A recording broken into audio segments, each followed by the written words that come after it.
ಎಂದಿನಂತೆ ಇಂದು ಮೇವಿಗೆ ತೆರಳಿದ್ದ ಸುಮಾರು 60ಕ್ಕೂ ಹೆಚ್ಚು ಕುರಿ ಹಾಗೂ ಮೇಕೆಗಳು ಸಾವನ್ನಪ್ಪಿರುವ ಘಟನೆ ಪಾವಗಡದಲ್ಲಿ ನಡೆದಿದೆ. ತುಮಕೂರು ಜಿಲ್ಲೆ ಪಾವಗಡ ತಾಲೂಕಿನ ವಡ್ಡರೇವು ಗ್ರಾಮದಲ್ಲಿನ ಅಂಚಿನಪ್ಪ, ಗೋಪಾಲಪ್ಪ ಮತ್ತು ರವಿ ಎಂಬುವವರಿಗೆ ಸೇರಿದ ಸುಮಾರು 60ಕ್ಕೂ ಹೆಚ್ಚು ಕುರಿ ಹಾಗೂ ಮೇಕೆಗಳು ಇಂದು ಮೇವಿಗೆ ತೆರಳಿದಾಗ ಪರಂಗಿ ತೋಟದ ಪಕ್ಕದಲ್ಲಿನ ಹುಲ್ಲನ್ನ ತಿಂದು ಈ ದುರ್ಘಟನೆ ಸಂಭವಿಸಿದೆ ಎಂದು ತಿಳಿದು ಬಂದಿದೆ.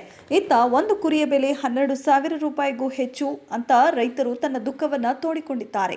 ಸ್ಥಳಕ್ಕೆ ಪಶು ಸಂಗೋಪನೆ ಇಲಾಖೆಯ ವೈದ್ಯರು ಧಾವಿಸಿ ಮೃತ ಕುರಿ ಹಾಗೂ ಮೇಕೆಗಳ ಶವ ಪರೀಕ್ಷೆ ನಡೆಸಿದ್ದು, ಸದ್ಯಕ್ಕೆ ಇನ್ನೂ ಯಾವುದೇ ರೀತಿಯ ಮಾಹಿತಿ ಸಿಕ್ಕಿಲ್ಲ. ಕುರಿ ಮತ್ತು ಮೇಕೆಗಳನ್ನು ನಂಬಿ ಜೀವನ ಸಾಗಿಸುತ್ತಿದ್ದ ರೈತರು ಕುರಿಗಳ ಸಾವಿನಿಂದ ಕಂಗಾಲಾಗಿದ್ದಾರೆ. ಕುರಿ ಹಾಗೂ ಮೇಕೆಗಳ ಸಾವಿನಿಂದ ಸುಮಾರು 6 ಲಕ್ಷಕ್ಕೂ ಹೆಚ್ಚು ಹಣ ನಷ್ಟವಾಗಿದೆ ಎಂದು ಅಂದಾಜಿಸಲಾಗಿದೆ. ರೈತರ ನೆರವಿಗೆ ಸರ್ಕಾರ ಹಾಗೂ ಸಂಬಂಧಪಟ್ಟ ಇಲಾಖೆ ಪರಿಹಾರ ನೀಡಬೇಕೆಂದು ಗ್ರಾಮಸ್ಥರು ಹಾಗೂ ರೈತರು ಒತ್ತಾಯಿಸಿದ್ದಾರೆ.